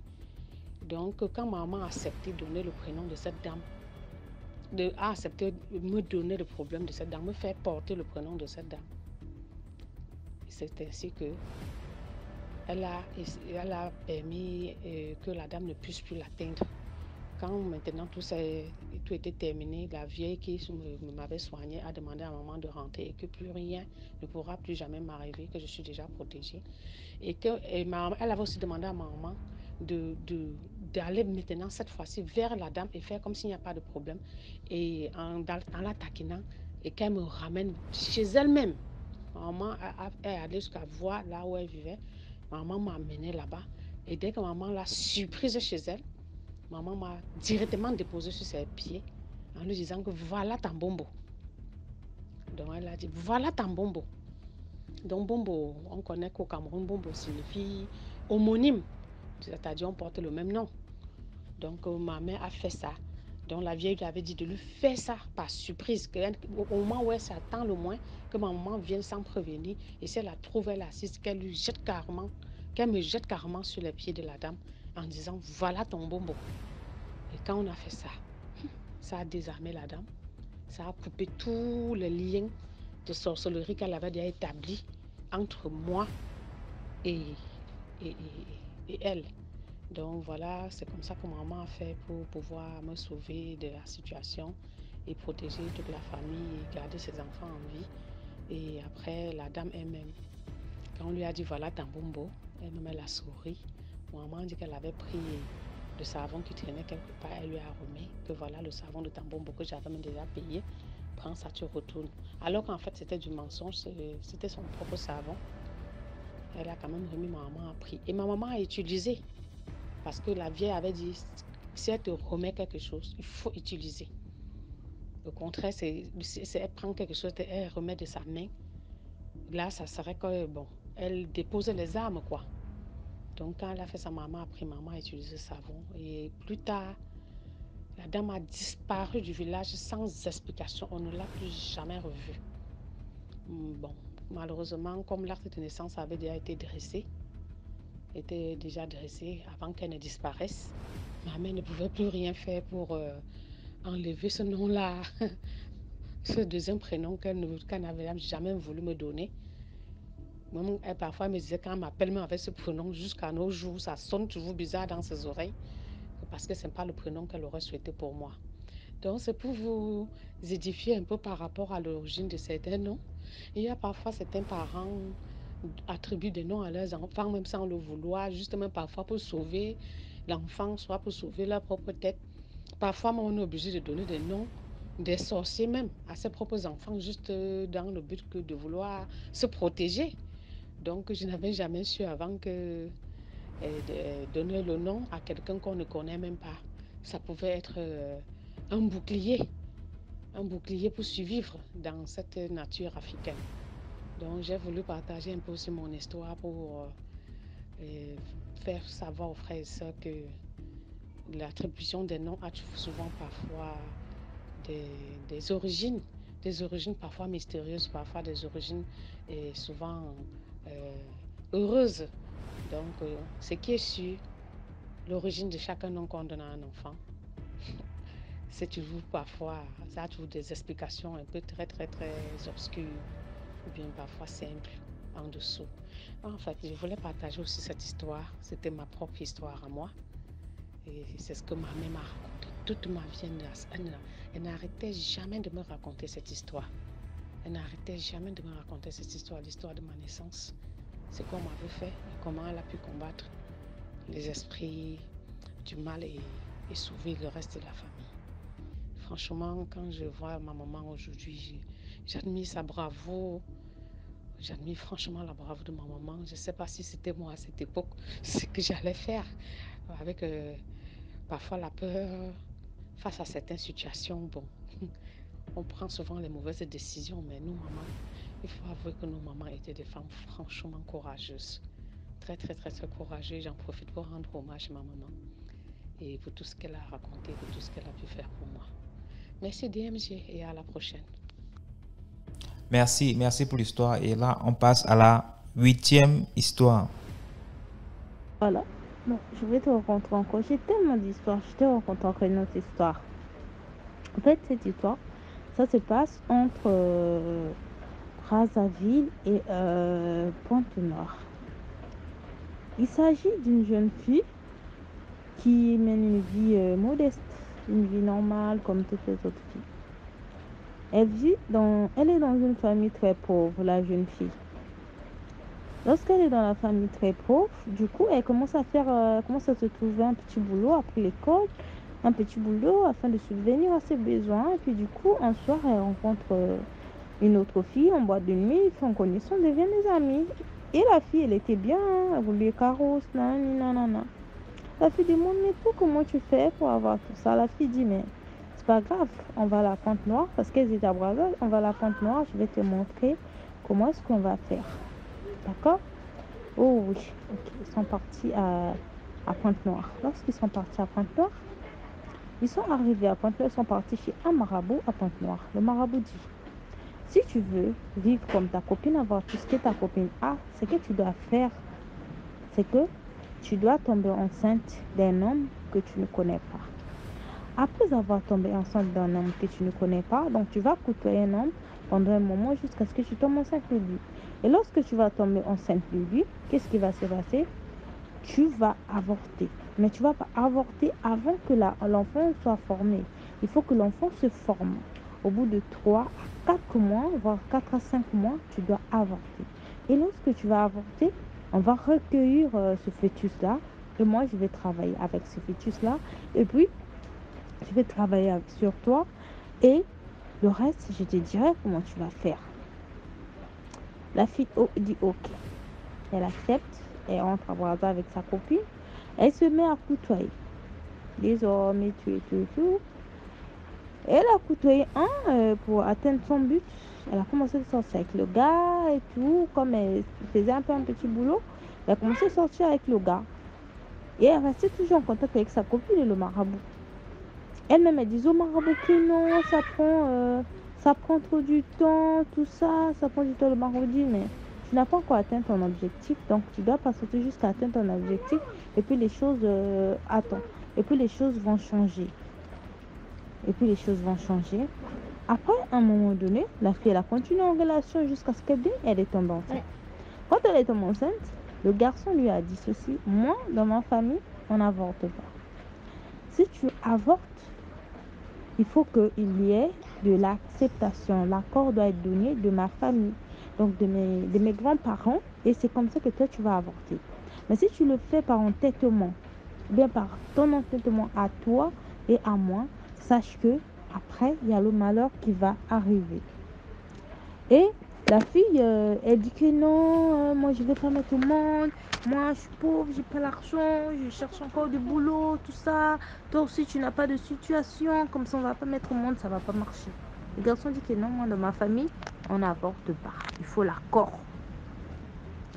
Il faut l'accord de la famille pour que tu puisses avorter. La fille dit que non, ça marche pas. La fille se fâche. Et le couple se sépare. C'était déjà un moyen pour la fille pour se séparer du garçon et aller faire son rituel. Ils se sont séparés.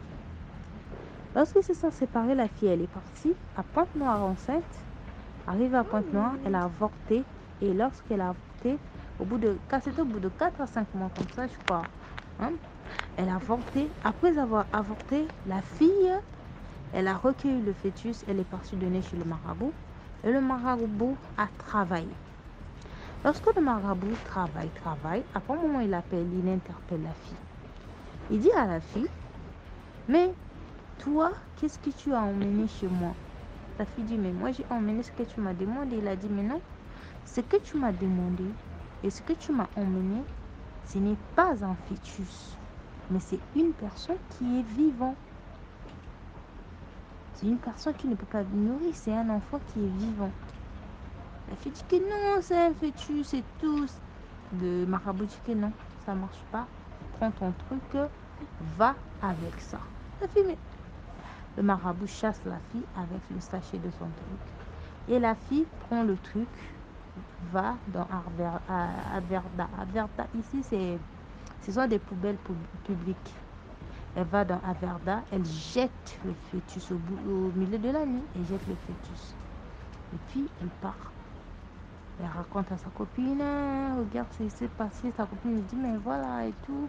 Donc apparemment, c'est la famille du garçon qui ont fait ça parce que chez eux, on n'avorte pas. Mais on va refaire plus tard un autre. Avant même de pouvoir refaire un autre DMG, la fille, elle est devenue bizarre. Elle est devenue bizarre avec des séquelles bizarres. La fille, elle se promène du jour au lendemain. La fille, elle a changé, elle a arrêté les études, elle a arrêté le boulot, elle commence à se promener bêtement dans les ruelles comme ça. Sans pourtant être folle, mais la fille, elle est devenue bizarre. C'est comme si, genre, on l'avait enlevé quelque chose. Genre, elle était à 100%, on a enlevé 40%. Il reste que plus que 60%. Donc, la fille, elle passe son temps à marcher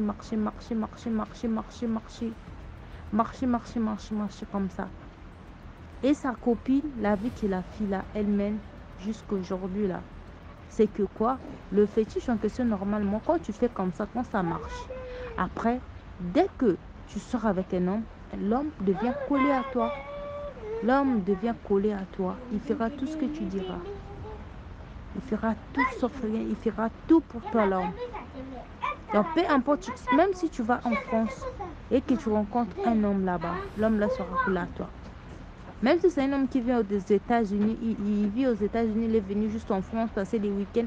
Dès qu'il couche avec toi, il ne va plus rentrer, il va rester avec toi. Donc, ce sont des choses qui se passent ici chez nous, comme ça, dans nos départements, dans nos villages ici au Congo. Donc, lorsque certains hommes vont dans les départements, dans les villages, ils vont travailler. Tu vas voir ton fils là, il va aller travailler, il va aller manger. Les filles là-bas, on ferme les hommes. Tu vas voir ton oncle, bien ton grand frère, il est devenu scotché au village. Il reste là-bas, il ne rentrera plus jamais. Il commence à faire les enfants avec les villageois là-bas. Donc vraiment, je tiens à dire à mes frères qui sont à Pointe-Noire, à Brazza, partout, faisons attention. Lorsque vous allez dans les départements, faites vraiment attention.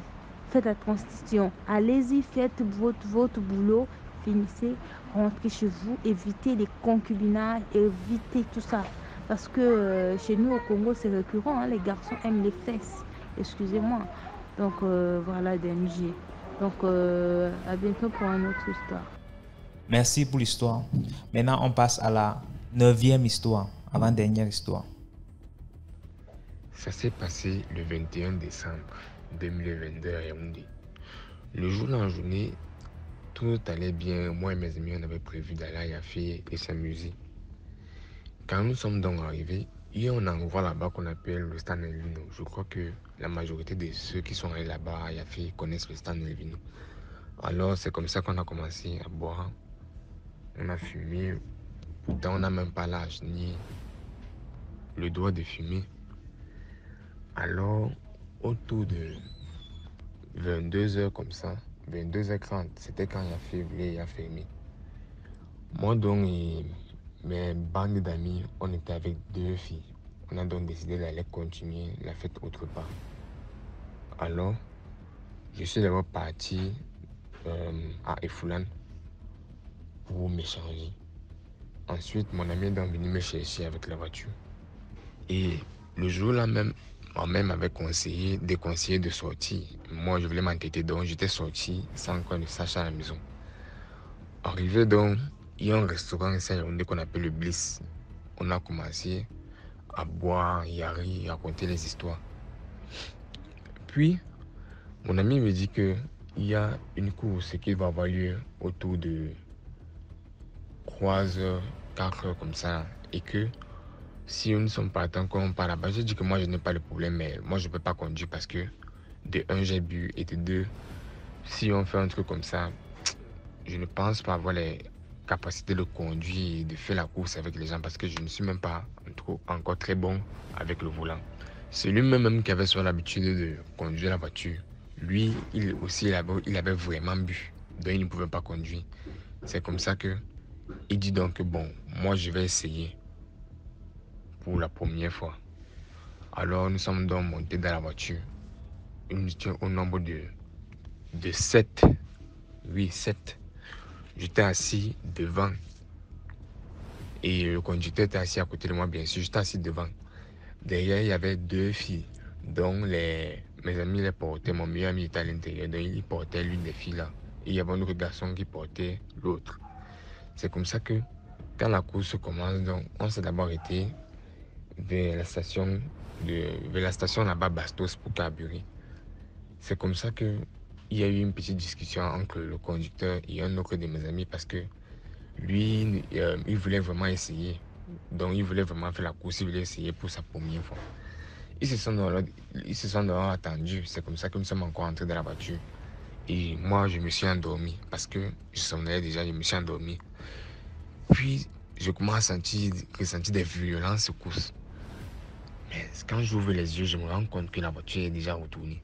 C'est comme ça que j'utilise mes dernières forces. Je casse la porte avec mon pied. Je sors. Ma première réaction, c'était d'abord de partir sauver mon meilleur ami. J'ai vu que son cou était tordu de côté. Et quand je vis que son cou était tordu de côté, oui, je regarde alors celui qui était vers la portière, côté passager, toujours de derrière. Je me rends compte que le sang coulait déjà de partout. Je ne savais même pas s'il était mort, il était vivant. Alors, je l'ai donc laissé là-bas. J'ai préféré d'aller sauver le conducteur, que lui, je pouvais facilement le retirer. C'est comme ça que, quand je sors donc, je commence à appeler au secours, je m'évanouis. Plus tard, on me raconte seulement, parce que j'ai fait le coma, on me raconte donc que mon meilleur ami est mort. Et un autre était ici mort parmi ceux-là. Celui que je te dis que sa tête a carrément explosé, le sang partait de partout. J'ai commencé à pleurer à l'hôpital. J'étais vraiment dépassé. D'abord que je sortais d'un violent choc et on vient de me dire que j'ai perdu mon meilleur ami. C'est comme ça que quand je sors donc, j'apprends que les 2 filles avec on était là, dont l'une a perdu l'usage de ses pieds. Et l'autre, je pense bien qu'elle a eu un problème au niveau des reins. Donc, celle qui a perdu l'usage de ses pieds, elle ne peut plus carrément marcher. Et la deuxième qui a eu les problèmes au niveau des côtes là, on a dit qu'il y a des chances qu'elle marche parce qu'on discute toujours ensemble. Vraiment, si je raconte cette histoire, c'est pour vraiment parler à ceux qui veulent mener une vie comme moi j'ai fait avec mes amis. Nos parents nous parlaient, mais nous on n'écoutait pas. Ce qui m'a vraiment fait mal à l'intérieur, c'est que un jour avant son anniversaire, c'est-à-dire le 22 décembre, mon ami est mort. Son anniversaire, ça devait être le 23 décembre. Il est mort. Bon, c'est la fin de l'histoire. Merci pour l'histoire. Maintenant, on passe à la 10e histoire. Bonsoir DMG. Bonsoir à tout le monde, tous ceux qui vont écouter cet audio. Je vous salue, la communauté DMG, je vous salue tous les abonnés. Aimez, partagez, likez la vidéo. Surtout abonnez-vous massivement. Voilà, donc la vidéo. Donc l'histoire, je vais parler d'une dame qui crée les accidents. Une dame sensuelle qui crée les accidents. En fait, l'histoire, ça se passe ici à Brazzaville. Une fois, en fait, c'est l'histoire qui ça me concerne en fait. Une fois, je partais à l'école. Quand je partais à l'école, je suis arrivée à l'arrêt de bus. Je devais rentrer dans le bus. J'ai vu qu'il y avait une dame, une vieille dame, genre des vieilles dames qui, tu vois, la dame elle est vieille, mais elle n'a pas arrêté de faire la vie. La dame elle était dans le bus. À côté d'elle, il y avait une jeune fille avec son bébé. La jeune fille était avec son bébé, genre elle était inquiète et tout. Et la dame, elle avait les lunettes. Et la dame lui disait que non, non, c'est bon, tu peux rester là. Pourquoi tu veux sortir? Pourquoi tu veux descendre? Reste, tout ça. Et moi j'allais monter. La jeune fille, elle a fait descendre. La dame l'a attiré. Non, reste, monte en arrière, rentre et tout, ça va aller. Tout. La dame, elle est montée encore dans le même bus. Elle a juste changé de place, elle est allée derrière. Moi, je suis montée. Quand je suis montée, d'abord, j'allais m'asseoir devant. Et puis, le chauffeur m'a dit que non, madame, allez-y derrière. Devant, c'est juste une personne. Je suis allée, je suis montée derrière. Quand je suis montée, la dame, elle était là avec son miroir, elle regardait son visage, essayait d'arranger ses maquillages et tout. Après, il y a une maman qui est arrivée avec son bébé et son petit-fils. La maman, quand elle est arrivée avec son bébé et son petit-fils, la dame me dit, pousse-toi, mon fils va s'asseoir. Son fils avait au moins une année comme ça. Mon fils va s'asseoir. Je me suis poussée. Elle fait qu'elle me dit, pousse-toi, mon fils va s'asseoir, pousse-toi. Genre une obligation, quoi. Pousse-toi, mon fils va s'asseoir. Moi, je me suis poussée encore. Pousse-toi, mon fils va s'asseoir, arrange-toi. Et puis la dame qui était de l'autre côté, la vieille là, elle a tenu directement mes jambes. Elle a fermé mes jambes comme de la façon dont on ferme les jambes pour attacher un fil. Elle a fermé mes jambes. Elle m'a poussé au col. Elle m'a poussé là, le fils là va s'asseoir. Pousse-là. D'autres la maman commence, la maman du petit garçon commence à dire que non mais toi on t'a dit de le pousser. Mon fils va s'asseoir, toi tu veux pas. J'ai regardé la dame, j'ai regardé la vieille. C'est comme si les deux étaient contre moi. J'ai même pas compris ce que j'avais fait. Pourtant moi j'étais au milieu, c'était la dame, la vieille de pousser. Afin que moi je pousse, mais la vieille dame elle poussait pas. Et jusqu'à ce qu'elle a tenu mes jambes, elle a fermé mes jambes, elle a poussé mes jambes. J'ai pas compris. J'ai même pas compris. Après la dame, elle est montée. Il y avait quelqu'un d'autre qui devait monter. Elle dit que non, mon fils va s'asseoir. Elle a fermé le bus. Du coup, quand elle a fermé le bus, j'ai trouvé l'atmosphère était négative. Du coup, moi j'ai dit que non, je vais descendre. Là, c'est la vieille de mon non, ne descends pas. L'autre, elle a les enfants. Tu veux descendre, tu vas aller où? Tu veux descendre, tu vas aller où? Reste, ne descends pas. Moi j'ai dit, je veux descendre. Non, tu ne vas pas descendre. On est déjà complet, tu ne descends pas. On va continuer, on va partir. Moi j'ai dit, je ne suis pas obligée de rester dans le bus. Là, je ne veux pas pour moi, je veux descendre. Non, non, tu ne vas pas descendre. J'ai pris le petit en caisson, je l'ai mis de l'autre côté. J'ai commencé à me faufiler. Là, c'est la maman du petit, non, c'est bon déjà, on peut partir, on peut partir. Moi, j'ai dit que non, je ne veux pas partir dans le même bus avec vous, je veux descendre, faites-moi descendre. La vieille dame, non, non, non, pourquoi tu veux descendre? L'autre, elle a les enfants, reste-moi dans le bus. Moi, je dis, oh, elle a les enfants, ce sont ses enfants. Si moi, je décide et je dis que je ne veux plus rester dans son bus, je veux descendre, je dois descendre, laissez-moi descendre. Tout le monde, et le chauffeur ne disait rien, c'était comme s'ils étaient hypnotisés. Et le chauffeur ne disait rien, me regardait. Les gens qui étaient derrière me regardaient. Les gens qui étaient devant me regardaient. La jeune fille qui était passée derrière avec son bébé, elle était toujours inquiète, elle faisait que bercer son bébé. Et la dame, la vieille, elle continuait toujours de me forcer de ne pas descendre, de rester dans le bus. Tu ne vas pas descendre, tu vas rester dans le bus, reste dans le bus, tu ne vas pas descendre. Pourquoi tu veux descendre? Pourquoi tu veux... Ah, je me suis fâchée, j'ai ouvert la portière. Je me suis faufilée, j'ai poussé la dame en question. Je suis descendue du bus. Lorsque je suis descendue du bus, j'entends la dame en question qui dit l'autre elle a un enfant. L'autre elle a un enfant. Au lieu de rester, pourquoi on part? Tu veux seulement descendre, tu veux seulement descendre. Jusqu'à ce que tu veux descendre.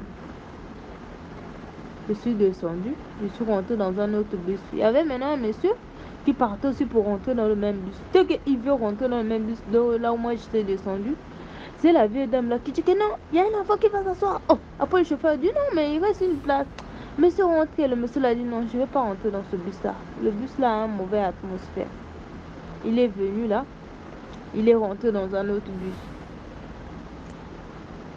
Et ils ont démarré, parce que le bus en question était plein. Ils ont démarré, ils sont partis.